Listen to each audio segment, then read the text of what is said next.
ये कहानी असलम और शाहिद की है।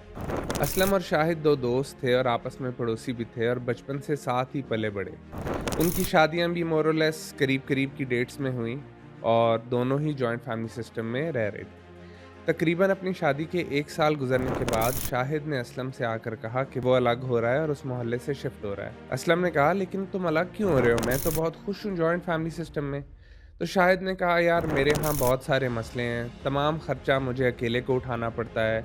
मेरी बीवी और मेरी माँ की हर टाइम आपस में नोक झोंक चलती रहती है। मुझे घर के किसी फैसले में शामिल नहीं किया जाता और मेरी बीवी और मुझे कोई भी आज़ादी नहीं है कहीं बाहर जाने की, कोई भी अपनी ज़िंदगी का फ़ैसला लेने की, और हमें कोई भी किसी तरह की प्राइवेसी हासिल नहीं है। इसीलिए बिलाखिर मैंने फ़ैसला किया है कि मैं यहाँ से शिफ्ट हो जाऊँ और कल ही मैं अपना सामान लेकर अपने नए घर जा रहा हूँ। तो ये असलम और शाहिद की कहानी आजकल हर गली मोहल्ले की कहानी है। आजकल जॉइंट फैमिली सिस्टम्स ख़त्म होते जा रहे हैं, लोग अलग होते जा रहे हैं। मियाँ-बीवी अपने माँ-बाप के साथ रहने को तैयार नहीं हैं और अलग से अपनी ज़िंदगी गुज़ारने पर मजबूर हो गए हैं। कुछ गलती उनकी भी है, कुछ गलती उनकी फैमिली की भी है, लेकिन ये सारा माजरा हो क्यों रहा है? क्या इस्लाम भी इस चीज़ को प्रमोट करता है या फिर डिमोट करता है? ये सारी बातें हमारे लिए जानना बहुत ज़रूरी है, क्योंकि ये मसला हम सबके घरों का मसला है आज। इस्लाम हाईली रिकमेंड करता है फैमिली टाइज़ को कि इन्हें मेंटेन करना चाहिए। सूरह निसा में भी फैमिली टाइज़ को मेंटेन करने की बात की गई है और साथ में रसूल पाक सल्लल्लाहु अलैहि वसल्लम ने भी अपने आस-पास वालों की, अपने घर वालों की केयर करने और उनके साथ अच्छा सलूक करने को बहुत ज़्यादा तरजीह दी है। लेकिन इसके साथ-साथ हमें ये नहीं भूलना चाहिए कि प्राइवेसी और पर्सनल इंडिपेंडेंस को भी इस्लाम बहुत ज़्यादा प्रमोट करता है। सूरह अल-नूर में अल्लाह ताला कहते हैं कि किसी के घर के अंदर बगैर दस्तक दिए एंटर ना हो, उनकी इजाज़त के बगैर एंटर ना करो। रसूल पाक सल्लल्लाहु अलैहि वसल्लम ने भी अपनी बीवियों को अलग-अलग रखा और उनकी प्राइवेसी और पर्सनल इंडिपेंडेंस की हमेशा रिस्पेक्ट की, और वही चीज़ प्रमोट भी की जाती है कि हर फैमिली को अपनी प्राइवेसी और पर्सनल इंडिपेंडेंस का पूरा-पूरा हक है। लेकिन इसके साथ-साथ जॉइंट फैमिली सिस्टम के बहुत सारे फ़ायदे भी हैं, इसीलिए इतने अरसों से जॉइंट फैमिली सिस्टम हमारे माशरे में बहुत कामयाबी से चल रहा था। आजकल इतनी ज़्यादा महँगाई है कि अकेले मियाँ-बीवी के लिए रहना, किराया अफ़ोर्ड करना, बिल्स अफ़ोर्ड करना मुमकिन ही नहीं है। तो जब आप जॉइंट फैमिली सिस्टम्स में रहते हो, तो आप एक्सपेंसेस शेयर करते हो। जैसे बिजली का बिल है तो 2-3 कपल्स इकट्ठे मिला के दे रहे हैं। माँ-बाप साथ रह रहे हैं तो उनकी भी कोई ना कोई पेंशन आ रही है, कुछ है, सब मिल-मिलाकर बहुत ज़्यादा एक्सपेंसेस ईज़िली मैनेज हो जाते हैं। फिर एक इतना स्ट्रॉन्ग सपोर्ट सिस्टम होता है जब फैमिलीज़ इकट्ठी रहती हैं कि इमोशनली वो बहुत ज़्यादा सपोर्ट कर पाती हैं, फाइनेंशियली भी सपोर्ट कर पाती हैं। कोई क्राइसिस आए किसी भी तरह का, चाहे वो इमोशनल हो या फाइनेंशियल हो, तो जॉइंट फैमिली सिस्टम में बाकी सब आपके साथ खड़े होते हैं। अगर फॉर एग्ज़ाम्पल मियाँ कहीं, उसको बाहर भी जाना पड़ा है कुछ अरसों के लिए, कोई ऑफ़िस के काम से या किसी भी चीज़ के लिए, तो बाकी फैमिली वाले, उसकी बीवी, उसके बच्चों का ख़्याल करने के लिए वहाँ पर होते हैं। उसके बाद फिर एक सोशल लाइफ़ होती है, आपस में प्यार-मोहब्बत होता है, बातचीत होती है। जो बच्चे होते हैं, वो इकट्ठे अपने कज़िन्स के साथ पलते हैं, बड़े होते हैं। उनकी एक बहुत ज़्यादा सोशलाइज़िंग भी हो जाती है और बॉन्ड्स बहुत स्ट्रॉन्ग रहती हैं, जो कि आगे कल को जाके जब वो बड़े हो जाते हैं, तो उनका सहारा बनती हैं। अकेले रहने से वो सब सहारे, वो सब रिश्ते, वो सब कुछ साथ में नहीं होता।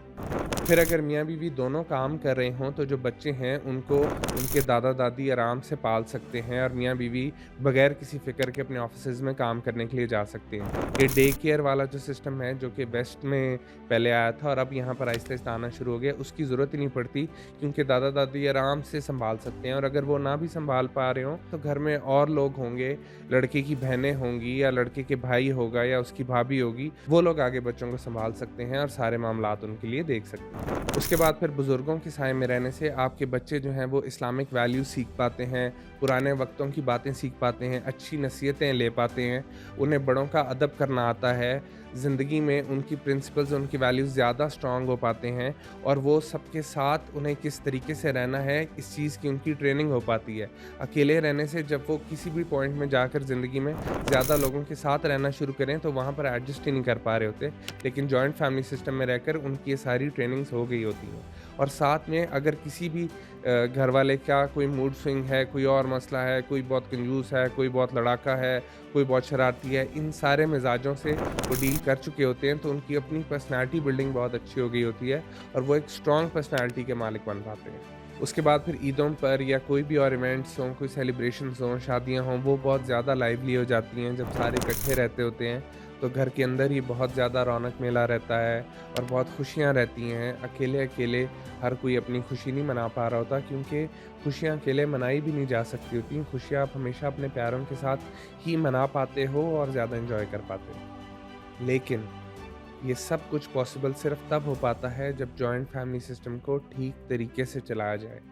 अगर जॉइंट फैमिली सिस्टम को ठीक तरीके से ना चलाया जाए तो यही फैमिली सिस्टम एक अज़ाब बन जाता है, और जो अज़ाब आजकल बहुत सारे कपल्स झेल रहे हैं। अब इसमें होता क्या है?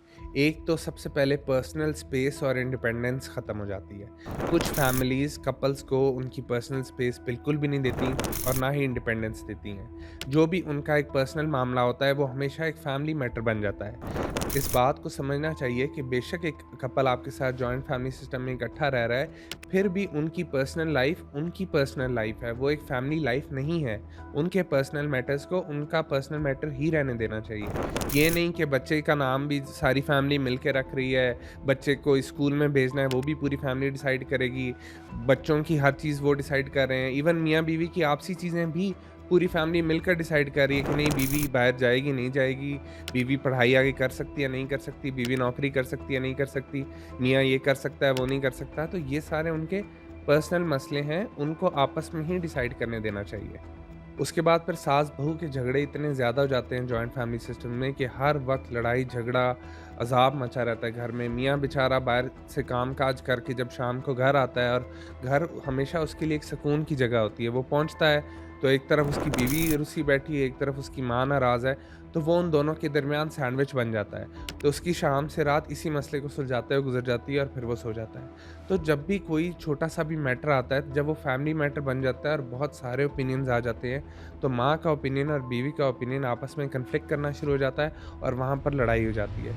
वैसे भी औरत की एक अपनी पर्सनल स्पेस होती है जिसको वो अपना समझना चाहती है या जिसके ऊपर वो हुकूमत करना चाहती होती है। तो जब माँ और बीवी की जो स्पेस है, माँ जो उस घर के ऊपर हमेशा से राज करती आ रही है, एक बीवी आ जाती है उसमें और वो भी कुछ ना कुछ चीज़ों को अपने अंडर लेना चाहती होती है, तो वहाँ पर ये एक पावर पॉलिटिक्स या पावर स्ट्रगल शुरू हो जाती है और आपस में लड़ाई झगड़े स्टार्ट हो जाते हैं। फिर बहुत सारे घरों में ऐसा होता है कि एक कमाने वाला होता है और 10-10 खाने वाले होते हैं।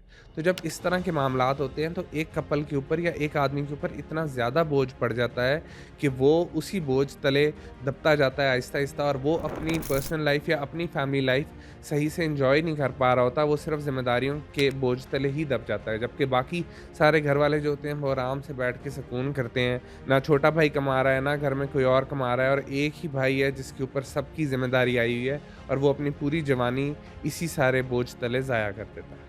उसके बाद फिर करियर जो भी आपने चूज़ करना हो उसको फ़ोर्सफुली करवाया जाता है कि सारी फैमिली कहती है नहीं, ये करियर ना चूज़ करो, फलाना करियर चूज़ करो, उसमें पैसे ज़्यादा हैं या उसमें पावर ज़्यादा है। क्योंकि उनके अपने मकासद भी बीच में होते हैं कि अच्छा ये इस फील्ड में जाएगा तो ज़्यादा पैसे कमाएगा तो हम भी ज़्यादा सुखी रह सकेंगे। तो जो वो बंदा खुद से करना चाहता होता है उसको वो करने दिया ही नहीं जाता।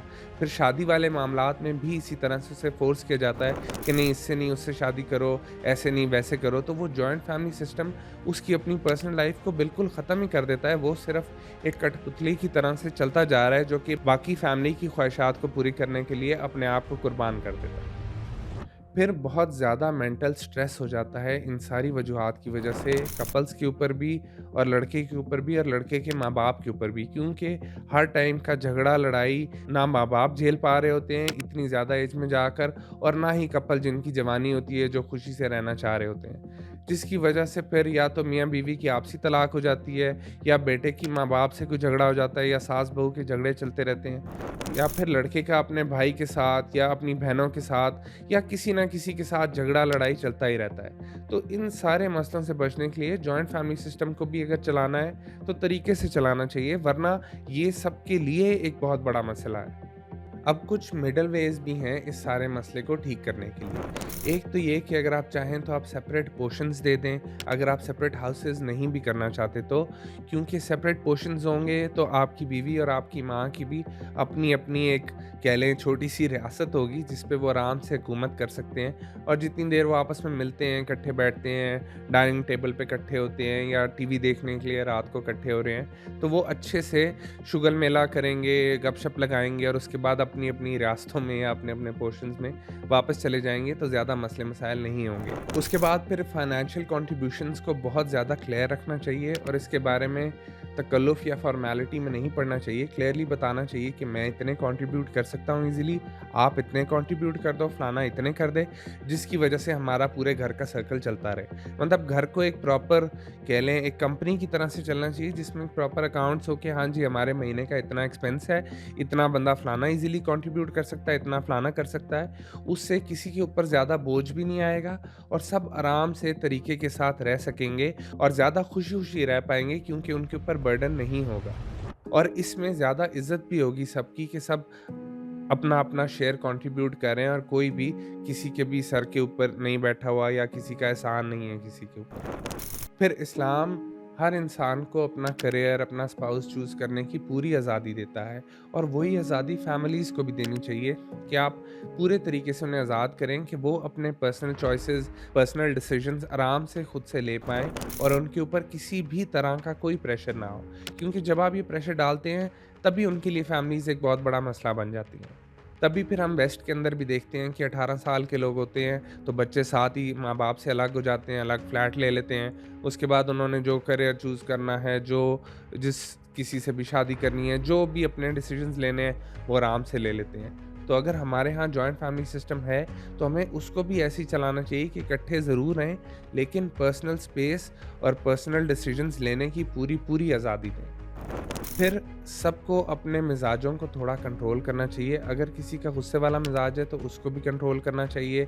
अगर कोई ज़्यादा लालची है तो उसे अपने लालच पे भी काबू रखना चाहिए। सबको अपने अंदर झाँकना चाहिए, अपनी पर्सनैलिटीज़ को बेहतर करना चाहिए और अगर घर में कभी कोई मसला, कोई लड़ाई हो जाए तो उसके ऊपर तहम्मुल से बैठकर उसे रिज़ॉल्व करना चाहिए। जज़्बाती होकर एक-दूसरे से लड़ाई करके, इमोशनल होकर किसी भी मसले का हल नहीं निकलता। उसके बाद फिर यहाँ पर बड़ों का रोल भी बहुत ज़रूरी है कि बड़ों को हमेशा एडवाइज़री रोल रखना चाहिए, कंट्रोलिंग रोल नहीं रखना चाहिए। उनको चाहिए कि वो कोई भी मसला हो, कोई भी मामला हो, उसमें अपनी राय दें, बच्चों को बताएँ कि बेटा ये सही चीज़ है, अपने तजुर्बे से उन्हें सीधे रास्ते की तरफ लेकर आएँ। लेकिन उनकी ज़िंदगियों को कंट्रोल करने की कोशिश बिल्कुल नहीं करनी चाहिए क्योंकि इसी सूरत में बच्चे ढीठ हो जाते हैं और बागी हो जाते हैं। फिर जब आप उन्हें कोई सही चीज़ भी बताएँ, तब भी वो उनके ऊपर अमल नहीं करना चाहते और आपसे दूर-दूर भागने की कोशिश करते हैं। तो उनको करीब लाने के लिए आपको उन्हें सिर्फ़ गाइड करना चाहिए। बाकी वो एडल्ट्स हैं, उन्हें अल्लाह ने एक सेपरेट एंटिटी, एक सेपरेट इंसान बना के दुनिया में भेजा है, तो वो खुद से अपने डिसीजंस ले सकते हैं और फैसले कर सकते हैं। तो इस जॉइंट फैमिली सिस्टम के पूरे मामले को आपको खुद से देखना चाहिए कि क्या आप इन सारी चीज़ों के ऊपर अमल कर सकते हैं। अगर आप इनके ऊपर अमल कर सकते हैं तो जॉइंट फैमिली सिस्टम से बेहतर फैमिली सिस्टम और कोई भी नहीं है। इसमें बहुत खुशियाँ हैं, बहुत राहत है और बहुत ज़्यादा स्टेबिलिटी है। लेकिन अगर आपको कहीं भी लगे कि आप कोशिश करने के बावजूद भी इन सारी चीज़ों को पूरा नहीं कर पाएँगे और ये सब मसले मसाइल वहीं रहेंगे, तो फिर अलग रहना ज़्यादा बेहतर है या कम से कम लड़कों को अपनी बीवियों को अलग ज़रूर रखना चाहिए। और वैसे भी इस्लाम कहता है कि अगर आपकी बीवी आपसे कहे कि आप उसे अलग रखें, तो आपको उसे अलग रखना चाहिए। तो इसलिए ये आपका डिसीजन है कि क्या जॉइंट फैमिली सिस्टम आपके लिए बेहतर है या दूसरा सिस्टम आपके लिए बेहतर है। तो खुद सोचें और खुद फैसला करें, लेकिन जो भी फैसला करें वो इन तमाम चीज़ों को ज़हन में रखते हुए।